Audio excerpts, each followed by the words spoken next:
성경 말씀 보시겠습니다. 성경 말씀은 시편 55편 22절 한 절만 함께 봉독하시기로 하겠습니다. 시편 55편 22절 말씀 한 절만 찾으셨으면 함께 봉독하십니다. 내 짐을 여호와께 맡기라. 그가 너를 붙드시고 의인의 요동함을 영원히 허락하지 아니하시리로다. 아멘. 오늘 이 시간은 본문 말씀 통해서 하나님의 손에 붙들린 삶이라는 제목으로 말씀을 생각해 보려고 합니다. 우리가 세상을 살면서 예수 믿는 사람들은 늘 노력하는 게 있습니다. 그것은 무엇이냐면 하나님과 함께 동행하는 삶을 살기 위해서 노력하고요, 하나님 곁에서 떠나지 않기를 위해서 노력하고요, 그리고 우리가 나름 열심히 주의 손 붙잡고 살려고 노력을 합니다. 필요하고 중요하다. 그런데 오늘 새벽에 찬양을 들으면서 기도하다가 문득 갑자기 생각난 게 있습니다. 주님이여 이 손을 꼭 잡고 가소서라는 그 찬양이 흘러나오는데 기도하다가 갑자기 이런 생각이 들었어요. 내가 하나님의 손을 붙잡는 것도 중요하지만 하나님이 나를 붙들어 주시는 삶은 더 중요하다. 내가 하나님을 붙잡을 때는 놓칠 때도 있고 약해질 때도 있고 또 잊어버리고 외면할 때도 있는데, 하나님이 나를 붙잡아 주시면 끝까지 하나님은 놓지 아니하시고 약해지지 않고 우리를 외면하시지 않는다. 그러니까 내가 하나님을 붙드는 삶 정말 중요한데, 더 중요한 건 하나님이 나를 붙들어 주시는 삶은 더 중요하다라는 것입니다.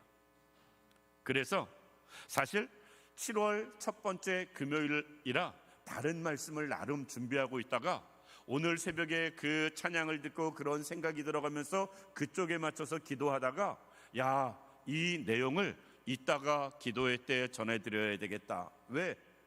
올 남은 하반기를 하나님이 우리 손 붙잡아 주시기만 한다면 걱정할 게 없거든요. 우리가 여러 가지 나름 어려움, 문제, 이런저런 짐 있다 할지라도 하나님이 우리 손을 붙잡아 주시고 우리와 함께 하신다면 우리는 그 무엇도 걱정할 게 없기 때문에 그렇습니다. 시편 55편은 다윗이 고백한 시편입니다. 다윗의 인생에 얼마나 많은 굴곡이 있어요. 수많은 어려움이 있습니다. 수많은 환난이 있었고 고난이 있었습니다. 그런데 다윗은 어떻게 그 모든 어려움, 환난, 고난, 문제 이거 다 극복해 나갈 수 있었을까?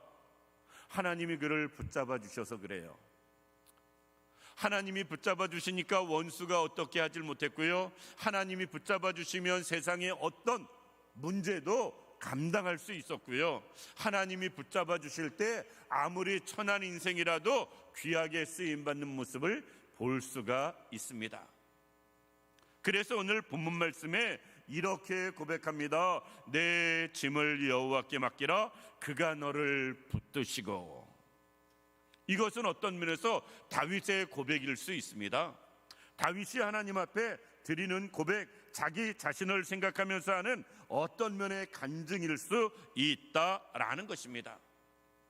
다윗이 수많은 짐, 문제 있었는데 그것을 하나님 앞에 맡길 때 하나님은 자기를 인도해 주셨다.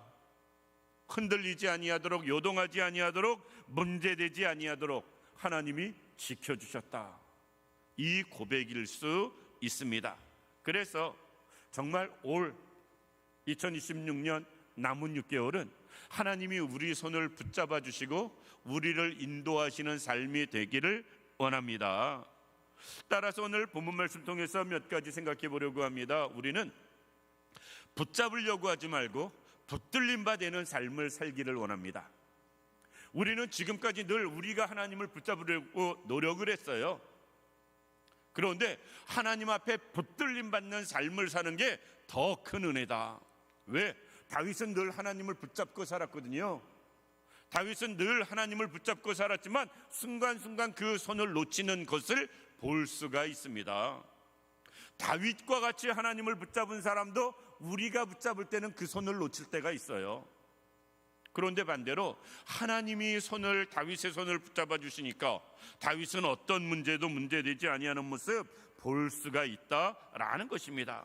우리는 우리가 하나님의 손을 붙잡고 우리가 여러 가지 문제 해결해 나가고 이런저런 짐 극복하려고 노력을 합니다.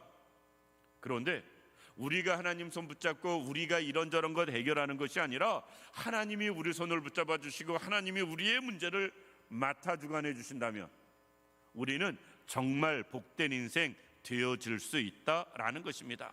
내 짐을 여호와께 맡기라 라고 말씀하는 것은 내가 감당해야 할 짐을 포기해라, 그것이 아닙니다.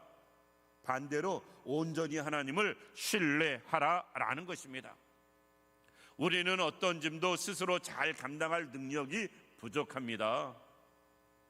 오직 하나님이 우리의 짐을 맡아주시고 우리의 손을 붙들어 주시고 우리의 삶을 인도해 가실 때 우리는 힘 있는 삶을 살 수 있고 문제를 해결해가는 삶을 살 수 있습니다. 특별히 다윗과 같이 두 번째 생각할 것은 광야 같은 삶을 살아가는 우리라 할지라도 하나님이 우리 손 붙잡아 주시면 모든 것이 문제되지 않습니다. 우리는 많은 고난을 받은 사람을 이야기할 때 대표적으로 욥을 이야기합니다. 물론 욥의 인생의 고난은 굉장히 컸어요.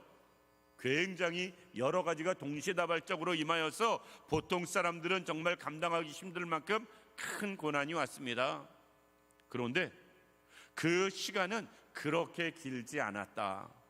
욥기서가 42장까지 길게 기록돼서 그렇지 기간적으로 놓고 따져보면 그것이 아주 긴 시간은 아니었습니다. 오히려 다윗의 인생이 어린 시절부터 그의 노년에 이르기까지 그의 삶은 평생이 고난이었습니다. 골리앗 앞에 서는 그때부터 시작해서 그때가 10대 후반으로 볼 수 있는데 그는 70살의 삶을 마감할 때까지 정말 끝까지 고난이 떠나지 않았습니다. 그런데 우리는 다윗의 삶을 고난의 삶으로 이야기하는 사람은 없어요. 은혜와 축복의 삶으로 이야기하지, 영광의 삶으로 이야기하고 다윗과 같은 삶을 살기를 원합니다.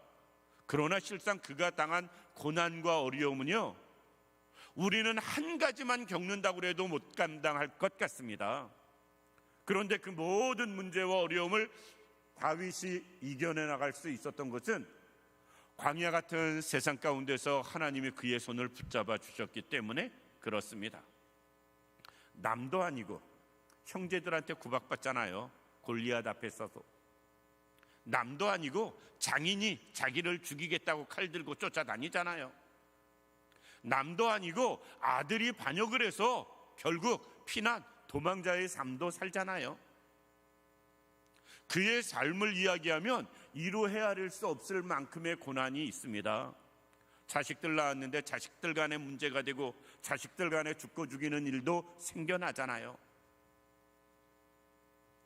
사실 아무리 험한 삶을 살아도 다윗처럼 험한 삶을 사는 사람 찾기 어려울 만큼 다윗은 힘든, 광야라고 표현하기도 더 어렵고 힘든 삶을 살아갑니다. 그럼에도 불구하고 그 어떤 것 하나에도 다윗은 넘어지질 않아요. 하나님이 손을 붙들어 주셨기 때문에 그렇습니다. 아브라함도 갈 바를 알지 못함에도 불구하고 길을 떠날 때 하나님이 그의 손을 붙잡아 주셔서 가나안에 이르게 하시는 모습 보게 됩니다. 모세라고 광야를 겪어봤겠어요? 구름기둥 불기둥으로 인도하시는 것, 하나님이 모세와 이스라엘 사람들을 온전히 붙들어 주시고 인도하셨음을 볼 수가 있습니다. 우리가 사사기서에 나오는 다양한 쓰임받는 사사들, 사실 변변한 사사가 없어요. 변변한 사사가 없습니다. 우리가 사사 한 사람 한 사람 놓고 보면 다 별 볼 일 없는 사람들이었습니다. 그런데 그들이 귀한 일을 감당하고 큰 일을 감당하는 사람들을 볼 수가 있어요. 어떻게 가능할까? 하나님이 그들과 함께 하시면서 붙들어 주실 때 큰 일을 감당한 모습을 볼 수가 있다라는 것입니다. 우리가 하나님을 붙잡으려고 하는 것, 노력하는 만큼 하나님께 붙들림 받으려고 노력하는 우리들 되길 원합니다. 하나님과 함께 하려고 하는 그 기도 제목만큼이나 하나님이 내 손을 붙잡아 주시고 인도하시기를 우리가 기도할 수 있는 우리들 되기를 원합니다. 하나님이 우리의 손을 붙잡아 주실 때 우리는 요동함이 없을 수 있어요. 어떤 문제도 해결해 나갈 수 있습니다. 그리고 말씀을 신뢰함으로 끝까지 인내할 수도 있습니다. 어떤 문제 가운데서도 평안할 수 있는 것, 상황과 상관없이 기뻐하며 감사할 수 있는 것, 하나님이 우리 손 붙잡아 주시고 인도하실 때 가능하다라는 것입니다. 마지막으로 한 가지 더 생각해 본다면, 하나님이 붙드시는 인생은 반드시 복된 인생 되어집니다. 우리의 삶을 하나님이 시작하셨어요. 그런데 우리가 세상에서 하나님과 상관없이 살기 때문에 당하는 수많은 어려움들을 경험합니다. 그런데 하나님이 내 손을 붙잡아 주시고 내 삶을 인도해 가신다면 우리의 삶은 온전히 아름답게 완성되어질 수 있습니다. 왜? 구원도 하나님께 속하였고요, 은혜도 하나님께 속하였고요, 축복도 하나님께 속하였기 때문에 그렇습니다. 따라서 하나님이 내 손을 붙잡아 주시고 내 삶을 인도하신다면 그 길이 구원의 길이 되어지고 은혜의 길이 되어지고 축복의 길이 되어질 것이기 때문에 그렇습니다. 이 자리에 있는 우리 모든 성도님들, 우리가 세상의 여러 가지 일들 때문에 어렵고 힘든 또 여러 가지 사건 사고 때문에 낙심하지 마시기 바랍니다. 그리고 오늘의 본문에 표현된 대로 무거운 짐으로 인해서도 우리가 쓰러지지 마시기 바랍니다. 다양한 일들로 우리가 어려움 겪을 때 하나님은 우리의 손을 붙들어 주시는 분이십니다. 하나님이 내 손을 붙들어 주시기만 하면 내 짐도 맡아주시고요, 내 문제도 해결해 주시고요, 내 길은 열어주시기 때문에 그렇습니다.